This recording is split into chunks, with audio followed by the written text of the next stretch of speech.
Hello everyone, I am Saruri Joshi and you are welcome to Learn Everything Online. I am your instructor for your math segment. So today we are going to learn base level division part 1. We have learned base level multiplication and squaring before, right? This similar concept is used here. In the part 1 we will just see the rule or the pattern of writing a certain division. In the next video we will see how the other things are done.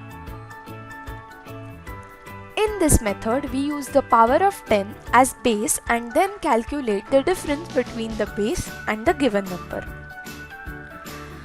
The style of presentation used in this system is very much unlike the traditional system of how we divide two numbers. Dividend is written here right at the top, and then after forming two columns, the quotient and the remainder are written on the left hand sides and right hand sides of the dividend. This is a pattern of writing a division method in the base level division, unlike what we write in real life when we do it in the traditional method. We will divide the dividend in two parts. The RHS will contain as many digits as the number of zeros in the base, and the final answer obtained, LHS, is the quotient and RHS is the remainder.